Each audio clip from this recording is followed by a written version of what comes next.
This is Beyond the Bell Tower, where an elite group of North Carolina State University students give us a behind-the-scenes look at their steps to success and show us how they attain even their lofty goals.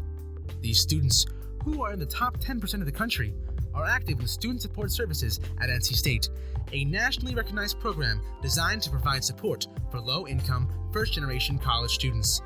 Nationally, this population has an 11% graduation rate within 6 years. The Student Support Services students surpass that rate each year and go on to become doctors, dentists, accountants, and engineers. They work at Google, Apple, and the NCAA. They've earned PhDs in Ivy League colleges. These students go well beyond the bell tower to reach this level of success.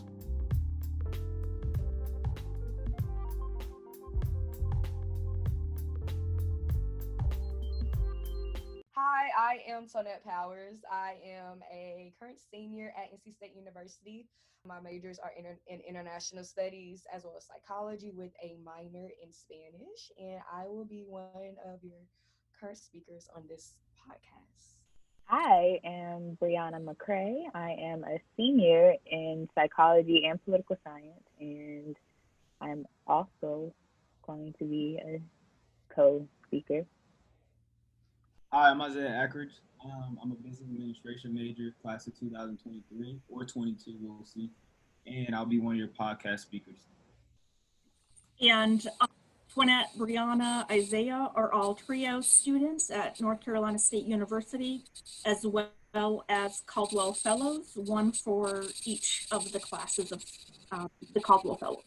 So welcome to Beyond the Bell Tower, the podcast for trio students by trio students. And we're going to begin the conversation. So how have you all been? There's been a lot happening as far as COVID-19, as far as the racism that's always been a thing, but just now getting attention, protesting, even more killings of people of color, specifically Black people. How's everyone feeling? You can go first, Isaiah. All right, yeah, I'll take it. I'm feeling a little bit frustrated because we get to 2020, we have all these technical advances, and we just, have all these advances in society with different gender acceptances, different sexuality acceptances, but then we just can't seem to accept the fact that if you are a darker skin, you should still be accepted as a human being. You should be accepted in society. And we still have a long way to go with racism, colorism, all of that. So I feel like we shouldn't even be fighting this battle in today's time, but due to the political climate, due to all the systematic oppressions and all the things that we have in place right now, we're still having to deal with this. And so it's up to the university and different leaderships to kind of take a stand for people that are in the minority communities to say, hey, we won't tolerate this. But if they stay silent, then that is kind of telling us like, hey, who's going to fight for us? And then when we fight for ourselves, we're kind of like taking as, oh, we're being too aggressive. Oh, we're being too rioty. Like we're just tired and fed up of putting up with all of this stuff. So that's how I feel so far. At first, I was really angry. Like the first week of protest, I was mad, like livid. I was like retreating from my white friends. We couldn't talk. I was not ready to have conversations. It was hard. It was hard. And I just didn't want to take it out on the people that were there for me.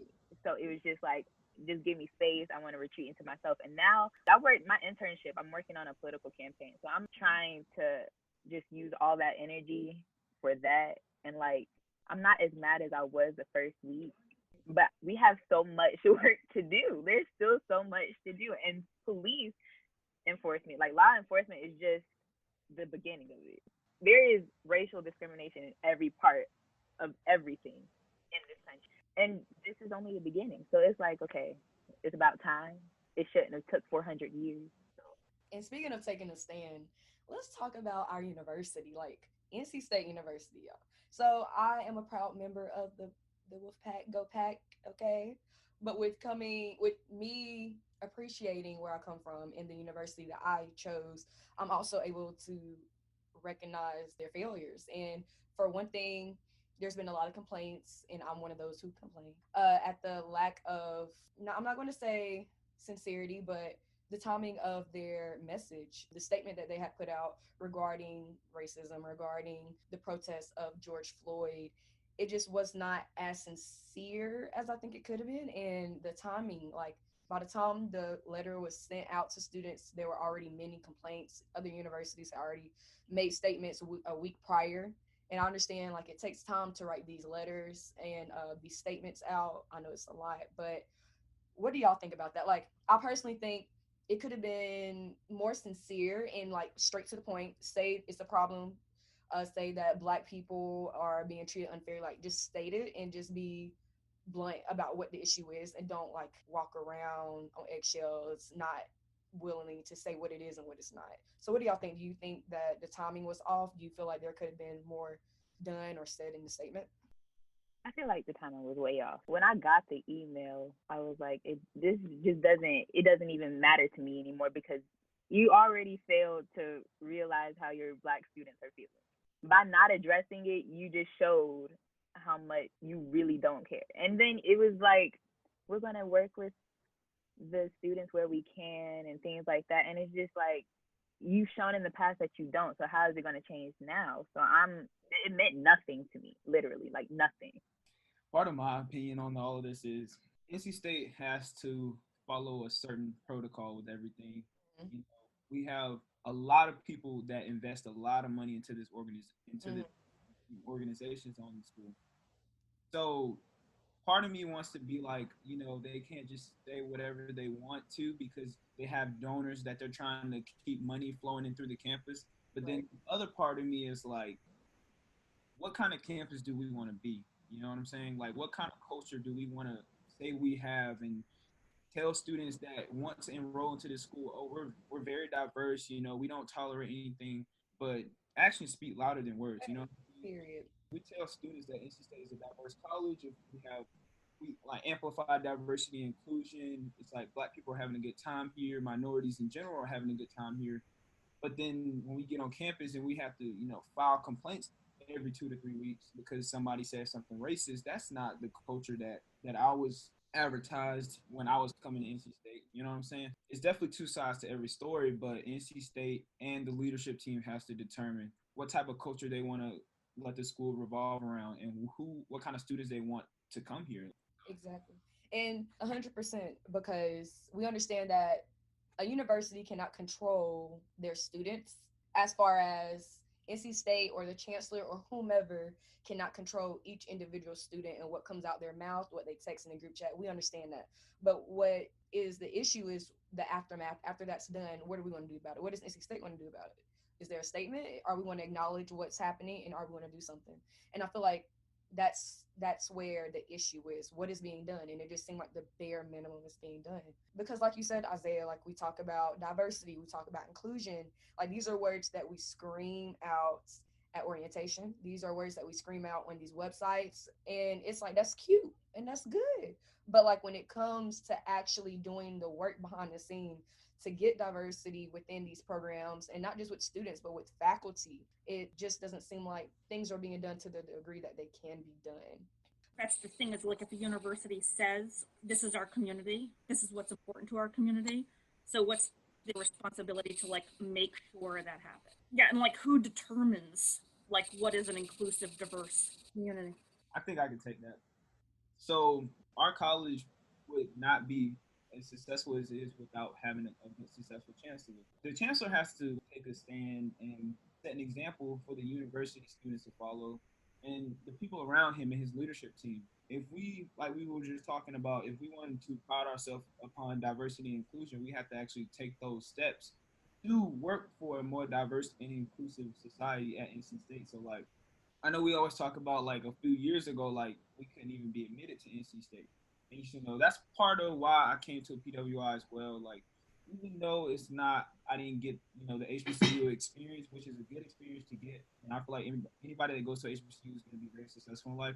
However, I just feel like I wanted to kind of diversify myself and diversify my portfolio and meet more people from out of the country and stuff like that.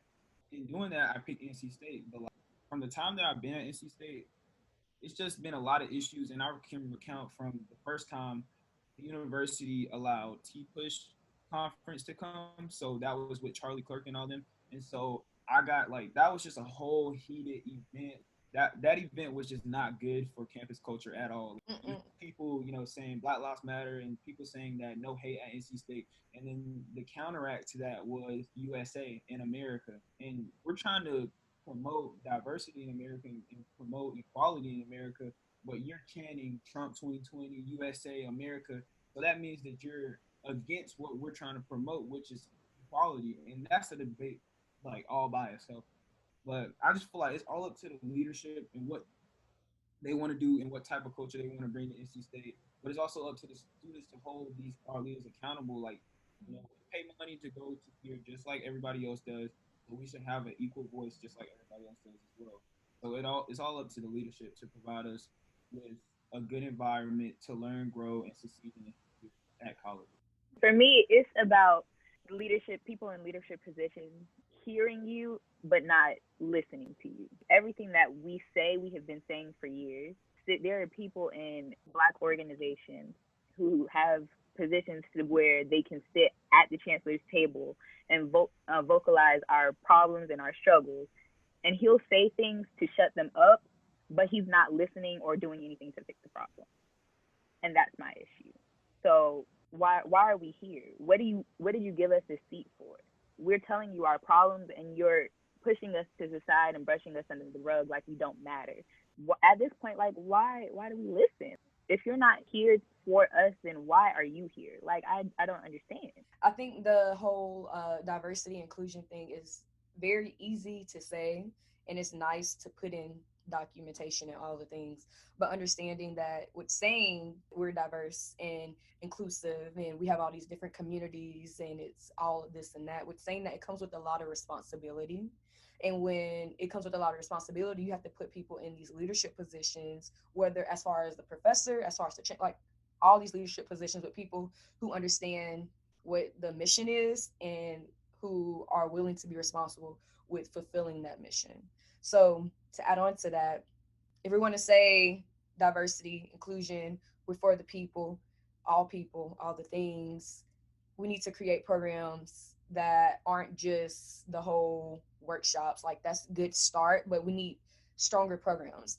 And with creating these programs, the next question I can hear is like, what other programs or who can come up with these programs? Put people in positions who have the tools to come up with these other programs. Meaning, if you're going to want more diversity or inclusive programs created, you need to make sure the team that are putting these programs together is a diverse team who can bring in different perspectives. So maybe that means putting a woman, that means putting a person of color, a Black person, a Latinx, like all these different people. Because one thing is, maybe there are people behind the scenes that are trying to come up with different diversity and inclusive programs to make people more aware of what the issues are.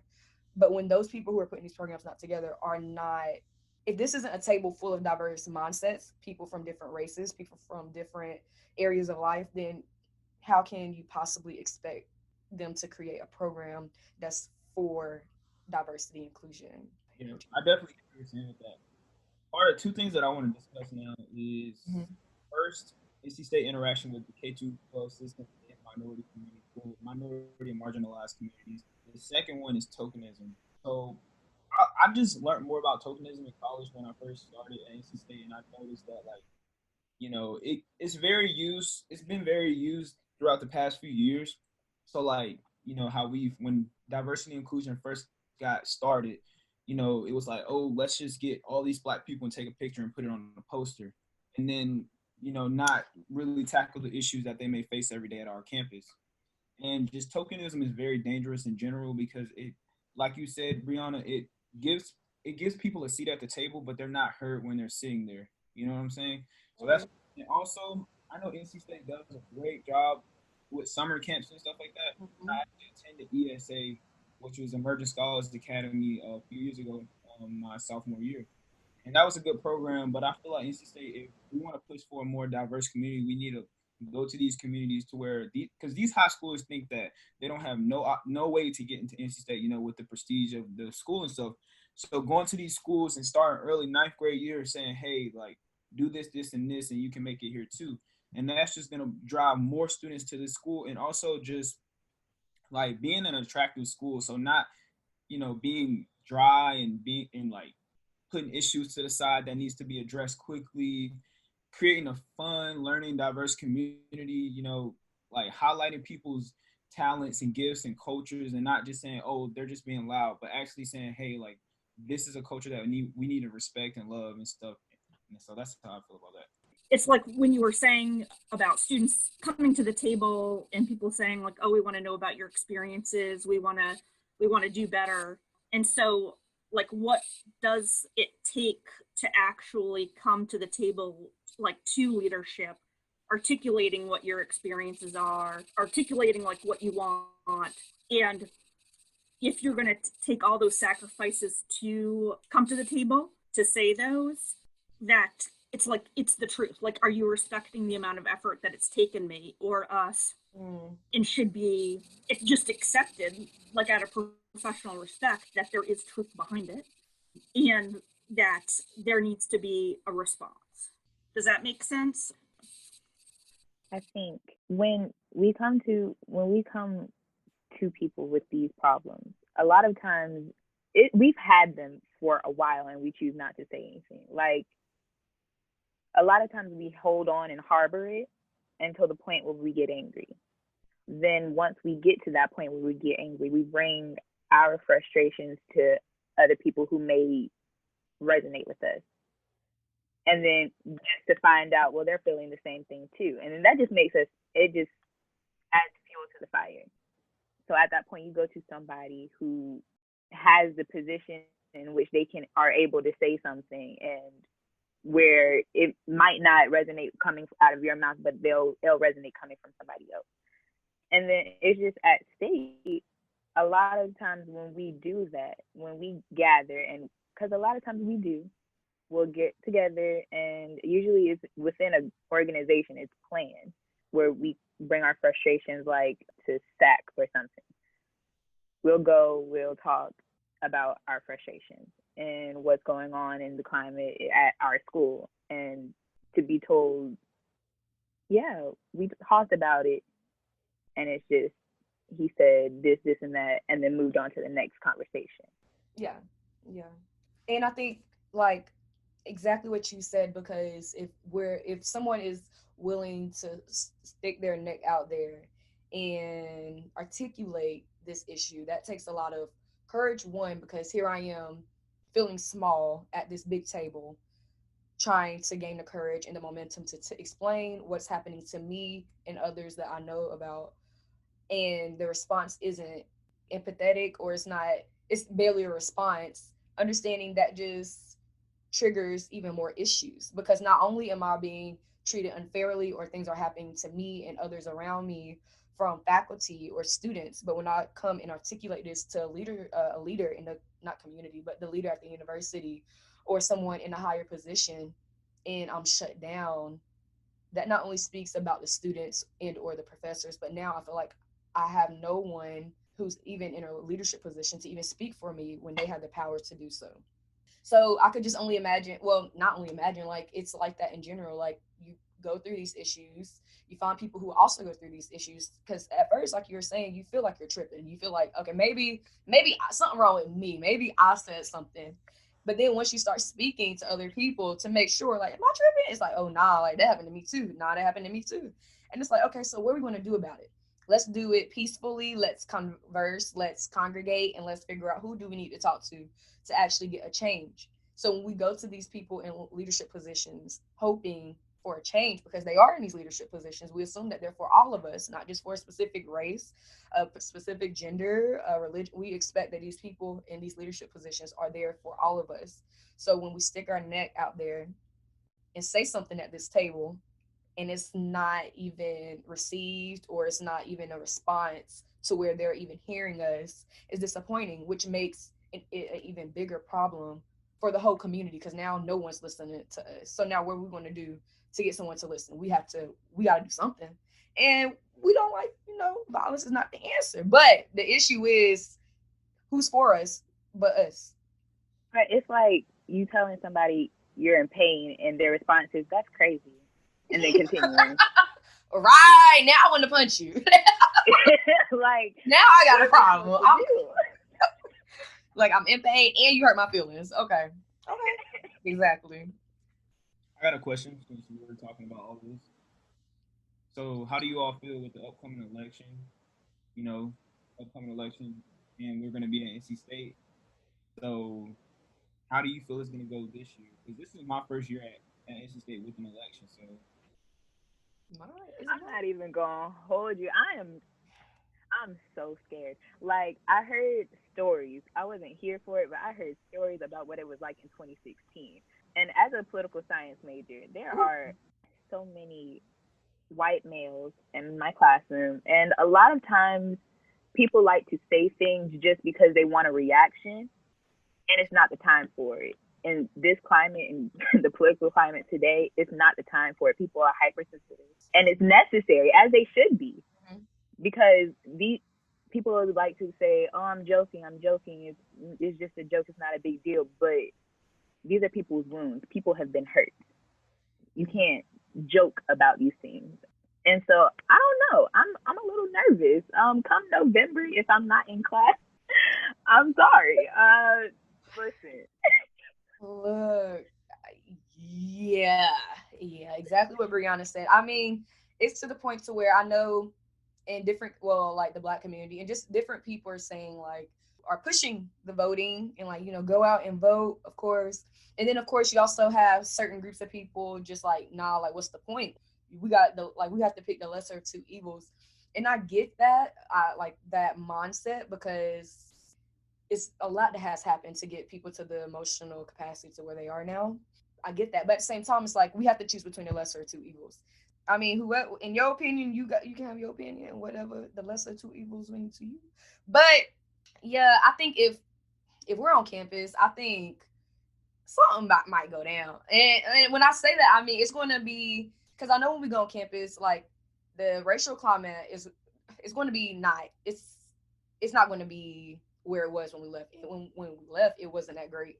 But I feel like now there's a reason protesting. People are going to say certain things. It's just going to be a lot of high energy on like all different sides. And on top of the election, I don't see it going too smoothly, especially if the university don't like start expressing how they are like trying to do better, do more. I think it's just going to get worse. I hope not, but I don't know. What you think, Isaiah? What you think? What you think?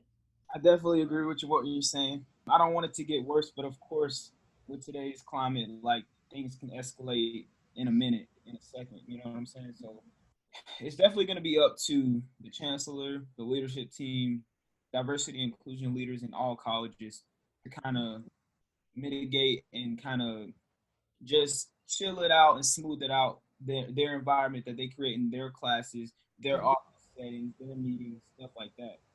Because it can go one or two ways with this election on campus. The first way it can be protests every day, students missing class, missing out on their academics, to fight for their lives and respect. Or it can go the second way. It's going to be low tension, but still, like students are going to be mad, but we're still going to carry on and get what we need to get done, and hopefully have a good election outcome and move past all of this. But it's definitely not going to be smart to ignore the issue when we get back on campus, Right. especially Hmm. with all the protests that are going now, all the Black Lives Matter movements. So there's definitely going to be have to have constant communication, constant resources to go to. People are going to have to be on high alert because it could turn Yeah. south real quick. Hmm. So that's I all feel I'm like saying about it. I really like what you said about it's up to the professors and the people in higher positions in creating a safe space for all of their students. Because I know even in high school, when I was in high school, when the day after the election, we came into class crying. I left one of my classes early because a dude came in. I went to an early college, so when I went into one of my college classes, a dude came in head to toe, Trump, everything. I walked out right then and there. Couldn't do it. Wasn't having it.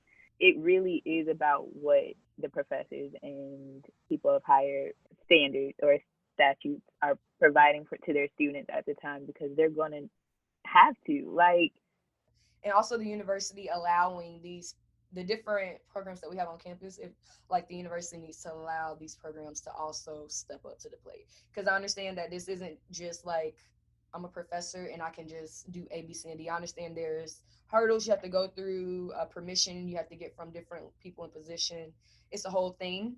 But I guess that, like I said, that means the university giving qualified programs who are put in place to fight against these odds and excel in diversity inclusion, giving them the ability to do so, give them that. So I guess what I'm saying, not to micromanage too much to the point to where if you have these different orgs or these different programs or these different offices meant to help you with diversity and inclusion, giving them the resources and the permission to do so will also help them as well.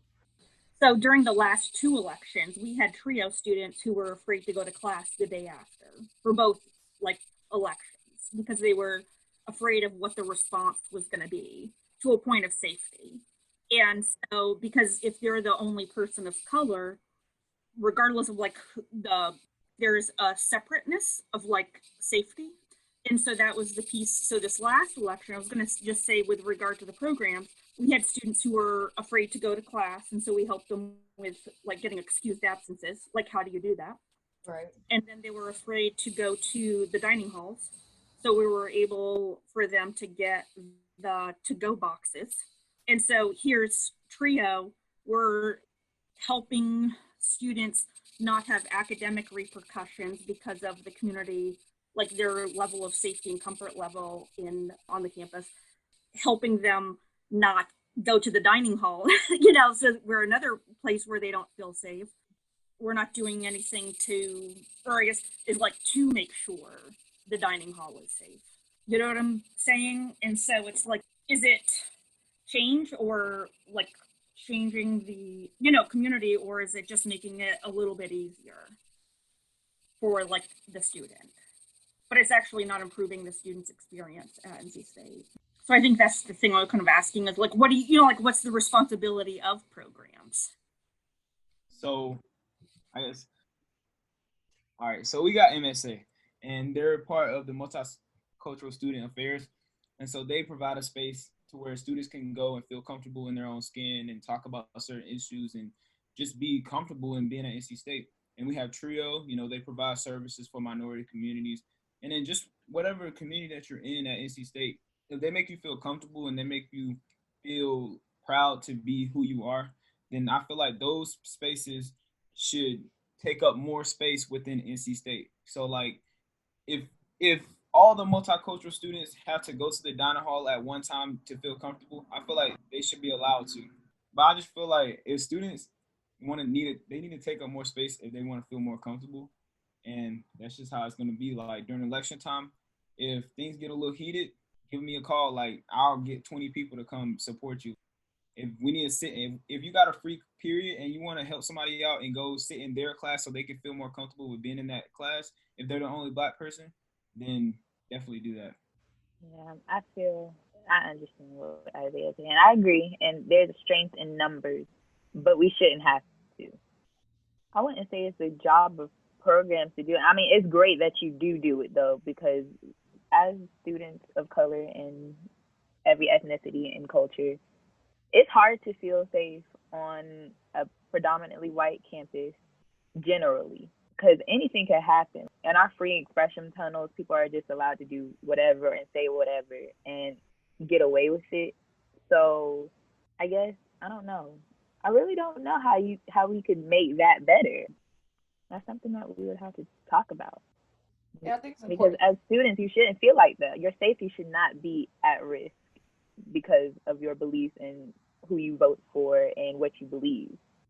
I think it's important to acknowledge or state that this isn't oh, you're white danger issue. It's more like if the university isn't even acknowledging that there are people that attend this university who are reckless. I mean, reckless, yes, but also racist, and they're trying to do something about it.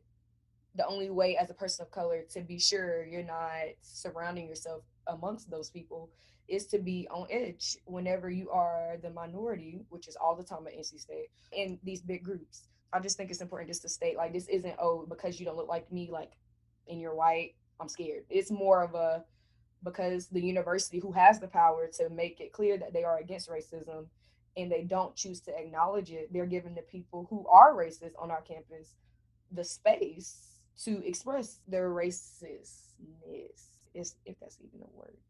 Yeah, like Brianna said, like it shouldn't even be that way, but because we have to rock with what we are given, we do have to, like what Isaiah was saying, like appreciate the programs that are stepping up, and to just hope that the university continues to give programs or offices like MSA or the TRIO office more space and more leadership abilities to assist these other offices and programs to also stand up and help different groups, whether it's a person of color, whether it's people of different sexual identities, to also have space. Because the university, by not saying something, you're saying something. And what you're saying is we're going to give space to those who are against our values that we so strongly uphold, which makes people of color and people of different sexual identities feel like we don't have space. I feel like this could maybe be a funding thing. There are a lot of times that the dollars that we spend at state go towards things that it doesn't make sense that they're doing, like fixing roads that don't need to be fixed or adding additions that don't really need to be added, when they can go towards things like our diversity programs like TRIO, like MSA, which could help give us resources, but they don't. Mm-hmm. All know that we're taking diversity modules this fall. So do you think they will be taken seriously, and do you think that it's going to improve the climate of the student life at NC State, or how do y'all feel about that? I think it's a step. Like it's a step. And I think that's the issue. Like I'm not going to sit here and say like there's nothing absolutely being done. Like NC State has been where we were century. Like I'm not saying that there's obviously some type of progress being made, but the progress that's being made does not make sense with the time. Like there's more that could have been done and that needs to be done. So to answer your question, it's a step, and I think steps need to be like continuous. So like there needs to be another step, and it doesn't need to be the same step, or it needs to be something that's bigger. So this is a start, but will it be taken seriously? I mean, I'm sure. I don't think it's gonna be taken seriously by everyone. I mean, it's not. I don't think it's gonna be taken seriously by everyone. No, but it's a step. It is a step, the first step, a singular step. I feel like diversity modules are one of those things that they raise awareness, but it's like, okay, now what are we going to do about it?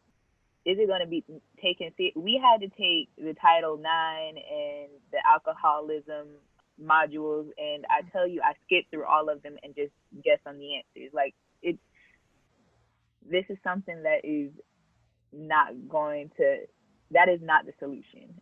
It is a step, the first step, but it would be important. No, it's something that is going to be there so they can say that, well, we did this, but it's still not doing much, because we're all very aware of racism and what diversity is, but what are we doing about it? Right. I definitely agree with you on that one. Do you think that NC State should hire more Black faculty and professors? Of course.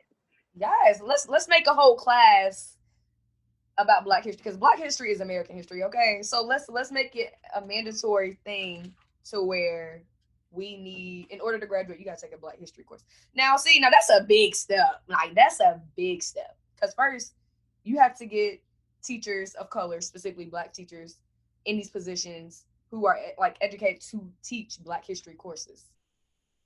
And yeah, so that was a lie. I was ready to say that, but y'all go ahead. I was ready. We go ahead. We ain't at that level yet. Though. I mean, Dr. Nakos, for example, he's a great The professor. best teacher out there. Here. So, I mean, we kind of see that as evidence on NC State's campus. Like, I haven't even took a single class of his except during ESA a few summers ago, and just from a little 90-minute session, he made a huge impact. And like, he was probably one of the reasons why I came to NC State in general. So, I mean, if we get more professors like him, like, who knows what we can change, you know? Right. And Dr. Nichols touches people, like all people. Like, and he's not speaking in a way that's one-sided. He's very inclusive as far as what he's saying, but also honest and truthful about everything he's saying. So, like what was just said, like there's a research that has been proven that having Black professors and teachers can make a huge difference, just because you see someone who you like as a white person from a certain area, been raised by whoever, you might not have really came in contact with, because you already have these assumptions that a like, kind of crazy or angry, or so you're in this class with this black man or this black woman who is educating you, and it's that right there, just that statement says a lot. Like, you can learn something as a white person from a black professor just by being a student of theirs, just because that whole experience that you had beforehand of black people is different, because now you actually are in connection in the same room having conversations with that professor. What are you about to say? Not even to mention like the retention rate. I feel like the amount of black people that come and then the amount of black people that transfer, just like that, it would decrease, probably because you're seeing more people that look like you being educated by people that look like you and are understanding of your struggles and who are willing to listen to you as an equal. They won't use microaggressive terms and phrases or pointing you out when you need to make a comment or something that is being talked about in the class. Like, it's just like, we need more black teachers. Please hire more black professors. The impact will be outstanding. Plus, it's more to, when you see black people in positions of power or of higher power, it's like, wow. Okay. Like, my university is really implementing the diversity that they say they have. And you can see that by having them here. You don't even have to say it. We see like, it. We don't have to talk about it because it's there. You see, it's not like, yeah, there's so much diversity. You don't have to keep saying it and drilling it into your student when you have it. Since we're speaking on black professors and black faculty, could we talk a little bit about the black community at NC State and how we as a community treat each other and just our place at NC State? We all know each other. For the most part. If you don't know him, you know somebody that knows him. We're so small. We're so small, but we have such a great time together. Anytime we're all in one area, like the back to school bash this year, so lit. It was great. It was amazing. Yeah, I just feel like we should be given the opportunity to have more of those events, not just a specific week where we have to wait a few months to have, the Pan Af week. You know what I'm saying? Like, we should, like every weekend, a block party. Some event to get the student engaged, because, I ain't gonna lie, when I came to NC State and went to back to school jam, I was like, NC State the place for me. Like, we was all crammed up. We was all crammed up in Witherspoon. Okay. At least, like, we was over capacity. And so I just feel like more events to cater to black life or people of color life, that needs to happen more frequently, because then you're getting the attention of other students that are in high school, like, hey, let me apply to NC State, and then they can continue to build on the legacy, and we can shift that narrative that a PWI, like, we can shift the whole PWI narrative in general. Colleges need to be split evenly, okay? I don't even know why there's PWIs anymore, but that's a whole nother story for, like, another podcast. It's crazy to me. Like, I don't know, when I talk to people in high school, especially when they're black, it's like NC State is so unattainable to them. Like, they don't think it's worth going to, because first of all, they're black, and second of all, like, what are the chances of them getting in? And I'm like, what are you talking about? Like, what are you talking about? Apply. Because, what, my ACT, SAT scores were trash, let me tell you. No. Get in, apply. But I don't know. We have a great time at NC State. The black community is lit now. It is. We have problems. As an upperclassman, I mean, I would say that, yes, I personally, my experience have been good. But overall, of course, there's things that can be improved within the black community at NC State, but that's another time for another group, okay? We can kumbaya about that later. But overall, yeah, I can see that. I think it all goes back to how much NC State value the black student. Because if you don't value your black student, I mean, all students should be valued, okay? But we're talking about black people at this moment, so I'm going to stick with black students. So I feel like if NC State truly values the student, their black student, they would do what needs to be done to make sure that community feels at home, the same way they would be done to make sure the communities, like the white communities, feel at home. So I feel like it goes back to, who do you value? And if you're saying you value every student that enter your doors, that means you also value Black students, which means you need to put the funds, you need to put the people in these positions, you need to get more faculty, people of color, more Black faculty. If you're saying that you care about us, you need to do what needs to be done to make us feel not just at home, but like feel like we have a place to go to that isn't home, to feel like we're at home.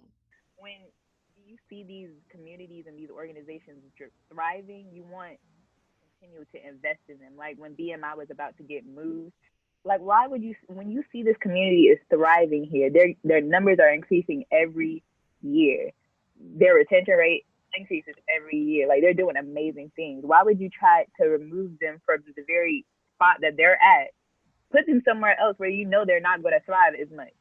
You know, like why would you do that?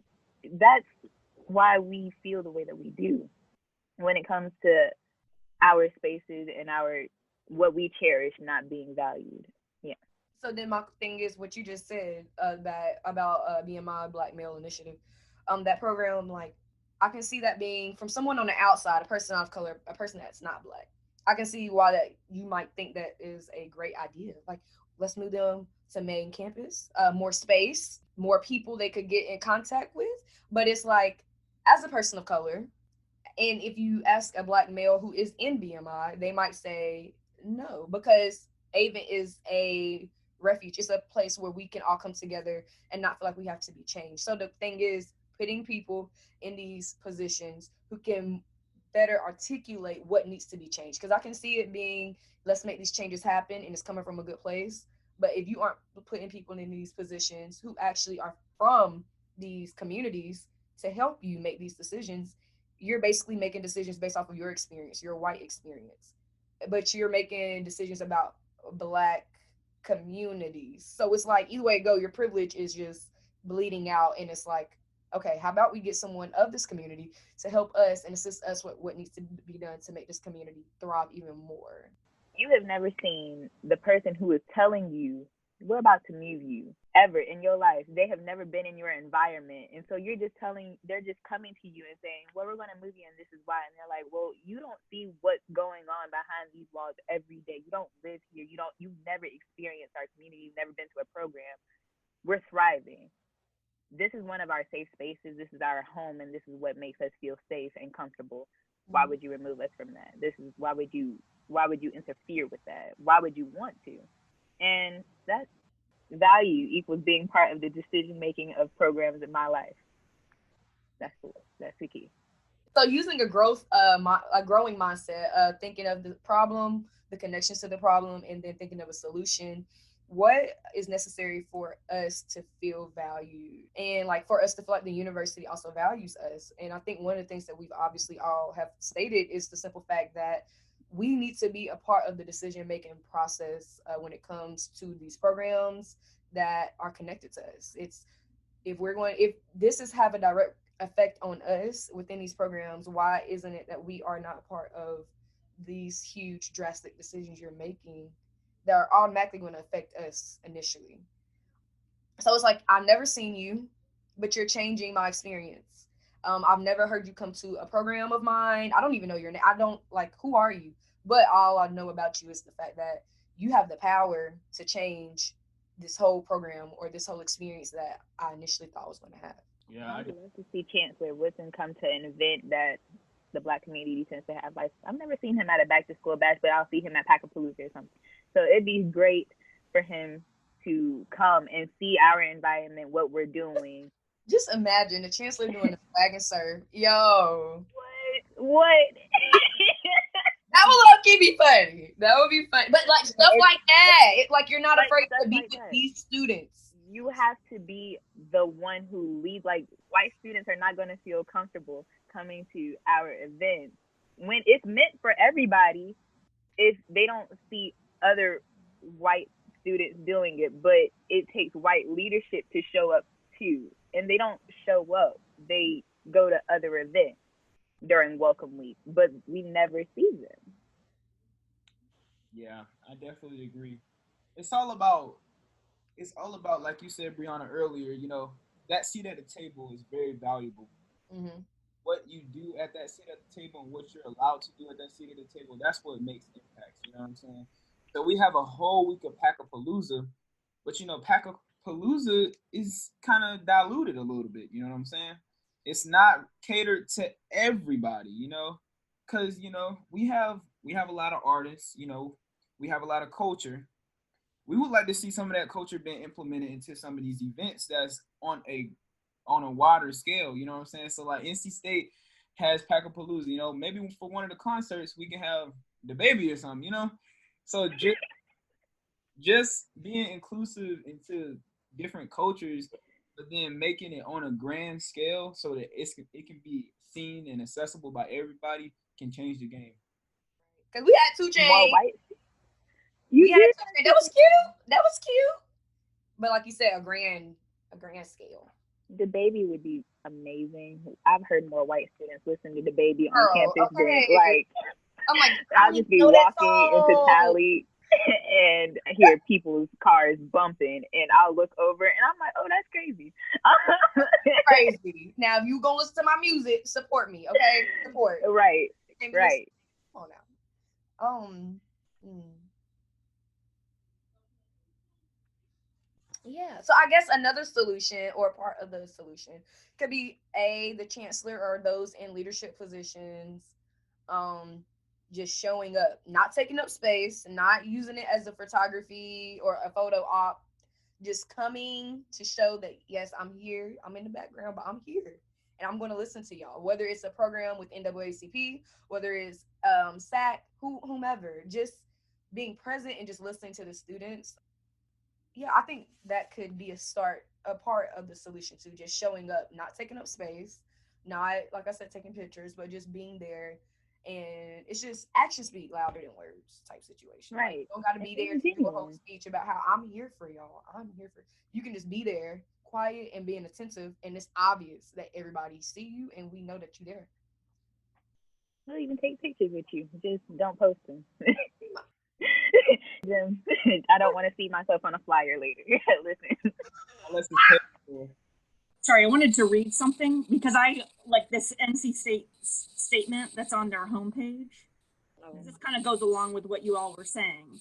Is over the past few days, we were made aware of social media comments made by a few students that were racist. Then it goes into, so we're going to respond in this way. So if you're saying that, like, no, there was a few, quote unquote, few students who made racist comments for the past years, and why is it like we're doing this whole, they're responding because of 3 tweets? I saw that. I reposted it on my page and I said, okay, now what? I feel like, yeah, those students won't be attending state anymore, but you have a history of letting this slide in the past. But now it's a big thing. Like now, now the Black Lives Movement is making strides. So I don't know. I don't know. I guess this is their way of trying to show that this is something that they're not going to condone, but they have condoned it in the past. So I don't know. I guess I would hate to say it. We'll have to see what they do in the future because there probably will be future incidents. But what are they going to do about it in the future? Not when it's a hot topic, Right. That part, the hot topic. It's like, would that have been done or done as quickly if protests pertaining to George Floyd, Brianna, like if all that wasn't happening? I mean, we have no way to know, but so we have to like move forward. But it's like, okay, good. That's one thing. So what are some other proactive things we're going to do to try to not only prevent this, but to educate other students who probably are like this? A lot of other white students on campus who have this mindset, who are just a little more low key about it, if even low key. Like, what we want to do? I just feel like we're saying it needs to be ongoing and it shouldn't be thought about. These things should not have to be requested. It should be automatic.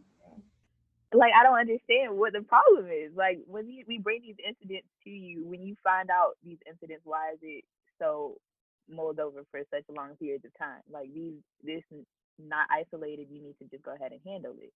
Period. If you say this is not a reflection of your institution, make it not a reflection of your institution. Right.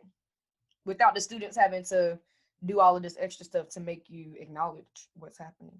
Right. Or expressing that it's their First Amendment rights. Like, so I know a girl who was told to fill out a bias incident report, and then she would have no follow up, not know anything that's going on after it. And I'm pretty sure I saw the dude at NC State tailgate. So do with that what you will. I don't know. From the time that I've been here, it's always been, students are free to express their own First Amendment. So it's really nothing, like they always say, like by law, there's nothing they can do, or there's no information that they can give out. So that's what I've seen. This is kind of the first, the tweet that they released today is kind of the first thing that I've seen is like, this is evidence that they've done something to these students. I know a question that I saw in the comment section was, they said the students won't be attending in the fall, but they didn't account for the spring.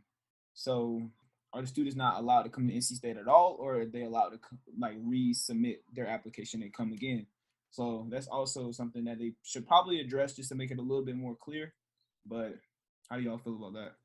I mean, yeah, as a white campus or like a PWI, a predominantly white institution, whose foundation was not welcoming, very like problematic in so many ways that I'm sure some of us are already aware of. I feel like you should just know you should be the first one ready to start shutting stuff down when it comes to discrimination, when it comes to racist comment, especially or institution that talks about diversity so much. It's just a lot to where it's like it's obvious, but it's obviously a lot of loopholes to where the university has been doing what they've been doing because it is a business.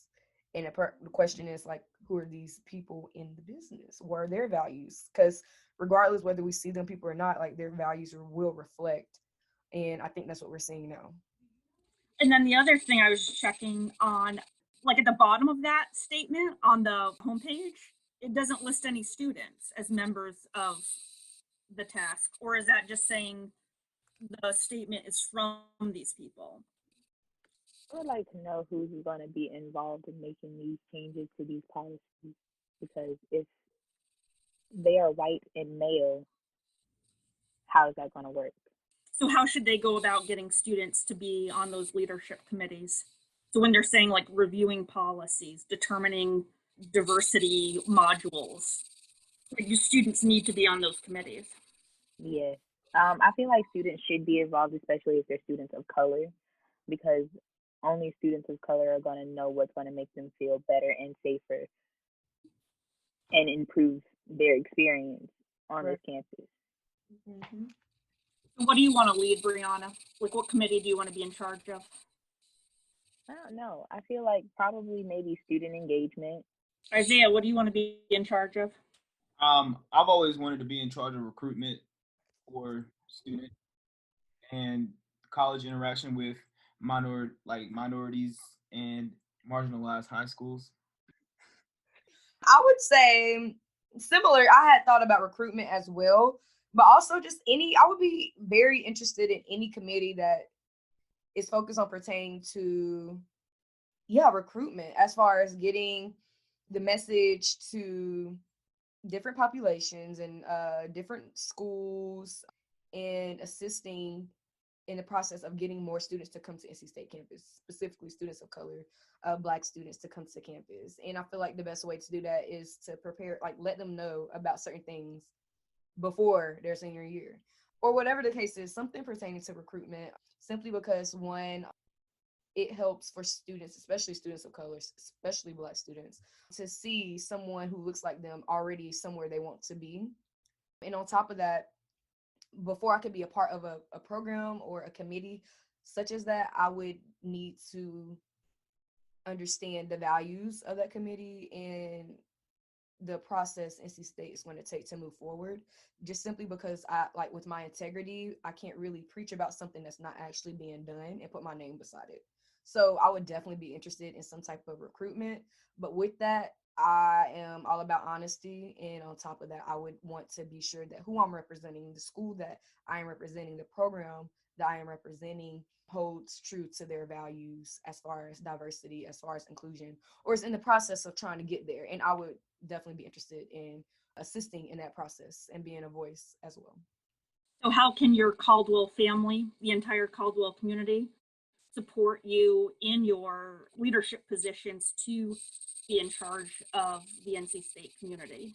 I can take that one. Go ahead. All right, so specifically, like, Caldwell is a great program, and since I've been in it so far, it's been very useful, and just the people that are in it are very just authentic in general, and I can just feel it when I'm around them. So, I'm trying to implement this program to kind of get at-risk kids in these different middle schools to interact with their community a little bit more and get a little bit of police officer interaction in there too. And I know that's a hot topic right now, dealing with all this police brutality. But I feel like in these smaller communities, such as Wake Forest, Nightdale, that the police aren't kind of unethical on a larger scale. Like, we have NYPD and LAPD, all that. But anyway, so like, just I had to write a proposal, all of that. And so trying to get police interaction with at-risk children to build a community and say, like, hey, like, all police aren't bad, despite what the media say, but to the same token, like, all to the police, like, all these kids don't need to be profiled in their community just because they're labeled at risk at the school that they go through.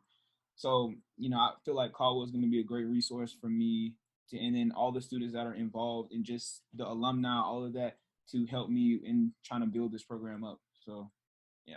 Yeah, I think the Caldwell community, I'm a senior, so I've been within the Caldwell community for like the past 3 years, and extremely grateful to be a Caldwell Fellow. But just like many organizations on NC State campus needs, some assistance as far as diversity and inclusion. Same for the Caldwell Fellow program. I feel like there's been a lot of improvements, especially with students within the Caldwell Fellow program taking leadership positions, to have difficult conversations about certain topics and to form certain groups. So I definitely think, just like many other programs on NC State's campus, there needs to be some type of change. But I definitely think the Caldwell Fellow program is on the road to that change due to the students who are stepping up into these leadership positions to have those difficult conversations. I'm currently in the process of reactivating an organization entitled Queen and You, and it's based off of like mentoring specifically like Black and brown students in middle school, elementary school, middle schools, and high schools. So I'm currently in that process, and I haven't really spoken with the Caldwell program about that just yet. But I know that if I was to need assistance as far as leadership, as far as ideas, they would be there for me in that way. I think the Caldwell community as a whole does a great job of creating the safe space for their students of color. I do believe, I don't know. See, in my class of Caldwell, there's only like 3 of us who are Black, and all of them are female. I'm one of the 3. In Isaiah's class, they are very diverse, like the most diverse class I have seen, like looking above and below. Like, that is crazy. So I feel like Caldwell in that aspect is taking great strides in trying to implement the change that they talk about and the diversity that they're talking about, And shout out to the students stepping up in those positions, recruitment positions, because I think a lot of students acknowledge certain things that needed to be done, and they're taking that step forward. Which is why Isaiah, who's the youngest in this podcast, has seen so much like different experiences compared to me and Brianna. Right. But like, Brianna, like, what can the program do for you? Like, how can this program support you and like what you want to do? I have no idea, because I have no idea.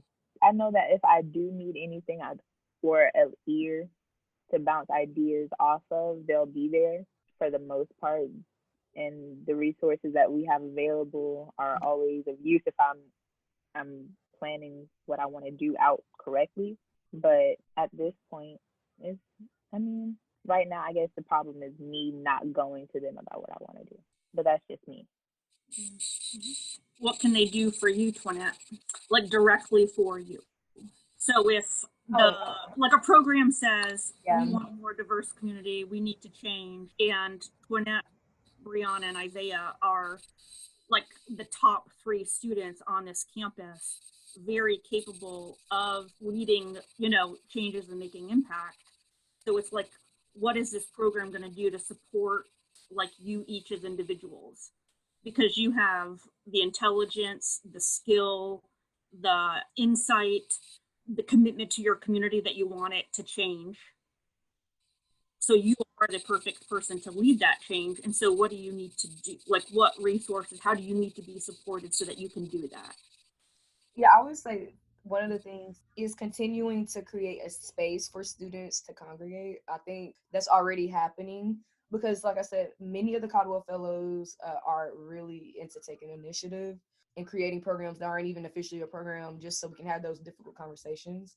But I would say, continuing to give the students a space for those programs, but also incorporating faculty to not take over the conversations, but to just sit and just absorb what's being said, not to have something to say, not to you know, give their opinion, but just to be there to just hear, to listen, and to empathize with the students. So like I said, I think this process has already started within the program because like the Caldwell Fellows, they're like really into taking initiative. But as far as the future, I hope to see those conversations continuing to happen, but also for the faculty, whether it's the Caldwell faculty or other faculty at NC State, come in those spaces and be prepared not to just state their opinion, but to just listen and try to empathize with the students in order to figure out what needs to be done. I think maybe creating an environment into which we can invite people who are not a part of our community, because a lot of times Caldwell we have a lot of impactful conversations, especially at our dinners, and I think it would be maybe a good idea to bring people from upper levels into our conversation so they can see. We have a lot of conversations about racism and power and things like that. So I feel like it will be interesting if we will be able to bring people of upper levels into those conversations so they can see what everybody else is talking about. Like, it's not just the Black community that are vocalizing these problems, it's other communities on campus as well. That's a great idea. That's a really good idea. We can talk about it all day. I mean, the conversations are impactful. I learn a lot from them and we talk about it all the time. But it does nothing if we are only talking about it with people who are only on the same level as us. Like, we all get it. We get it. So why aren't we inviting everybody else to as well? But we also got to remember that, like, one organization can't change the whole campus because we also have the Goodnight Scholars, the Park Scholars, and the Park Scholars does hold just the same amount of weight as the Caldwell Fellows does. So getting all the organizations that have a huge impact on campus, student government, Park Scholarships, Caldwell Fellows, Goodnight Scholars, getting them all come sit down in one room, one dinner, and talk about the issues that we're all facing. And I know another notable alumni, Russell Wilson. If we get Russell Wilson up in here to talk to us, because Mr. Goodnight, he's a part of that. He owns SAS or something apparently. He owns SAS and he was an NC State alum. We have all these notable alumni that we can bring to the conversation that we need to amplify. But you know what I'm saying? People that make huge donations to the campus can come to these meetings and say, hey, this is how our students are feeling. There needs to be a certain amount of change. The students that go to this university fund this university. If you look at the itemized bill, we pay for a lot of stuff that's going on around campus. So, I mean, we at least deserve the right to have our voices heard. Right. And, hurt their pockets. One thing I'm learning working on this campaign is things don't get changed until money becomes involved. Like, once you start stripping people of their funds and their donations and all of that, they really don't start to hear you. So, well, thank you all very much. Y'all, this was so fun. I'm glad that we got to congregate and just spread this Black joy, this intellectual conversation. How y'all feeling about this ending? Again. Yes, I love Trio for this. And once again, I am Toinette Powers, a senior, a double major in international studies and psychology with a Spanish minor. And I am a Caldwell Fellow class of 2021, as well as a Trio student. I am Brianna and McCray, a double major in political science and psychology, Caldwell class of 2022, and a Trio student. I'm Isaiah Abridge, business administration major with a concentration in IT. Caldwell Fellow, class of 2023, and I also am a trio student. And this is Beyond the Bell Tower. By trio students. For trio students.